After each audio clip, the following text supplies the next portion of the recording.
Welcome, my good friends, to our evening broadcast of Sri Aurobindo Savitri. We are in Canto 7, the days until tonight. In Book 2, the book of the Travel of the Worlds, we will be through verses 525 through 530.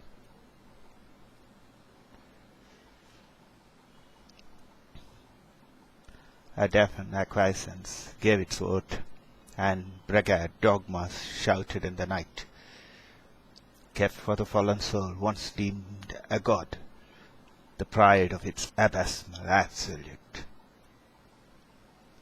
Alone discoverer in these menacing realms, guarded like termite cities from the sun, oppressed mid crowd and tramp and noise and flare, passing from dusk to deeper dangerous dusk.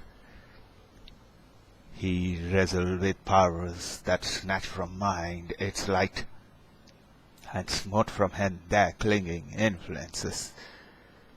Soon he emerged in a dim wall-less space, for now the people tracks were left behind. He walked between wide banks of failing eve.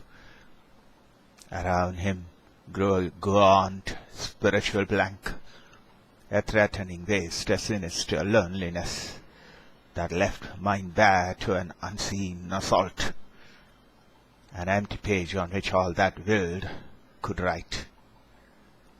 Stark, monstrous messages without control. A traveling dot on downward roads of dusk, mid barren fields and barns and struggling huts, and a few crooked and phantasmal trees, he faced a sense of death and conscious void. But still a hostile life unseen was there, whose death-like voice, resisting light and truth, made living a bleak gap in nullity.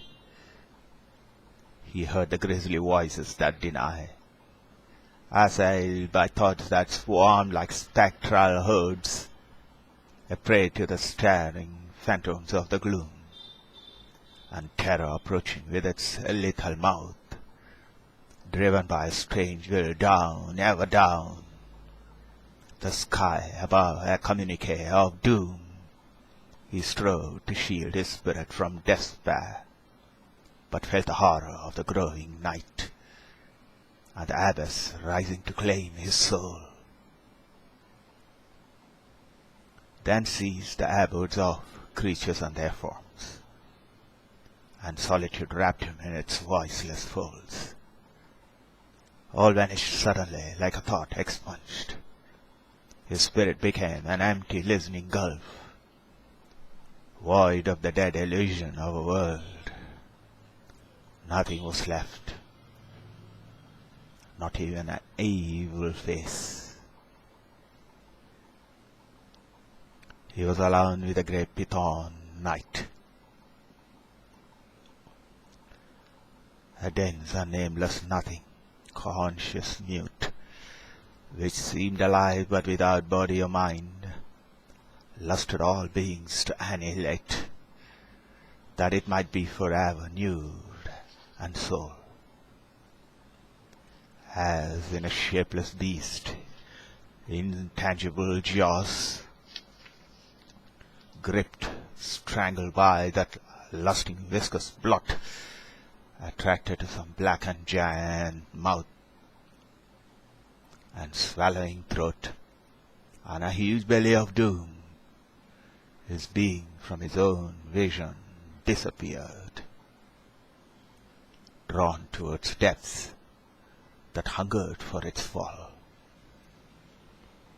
A formless void oppressed his struggling brain, a darkness grim and cold benumbed his flesh, a whispered grey suggestion chilled his heart, hailed by a serpent force from its warm house, and dragged to extinction in bleak vacancy.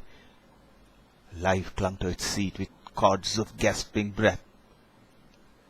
Lapped was his body by a tenebrous tongue.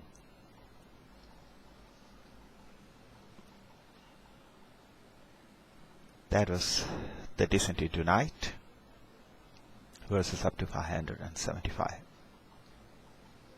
We'll be back again with our evening broadcast tomorrow.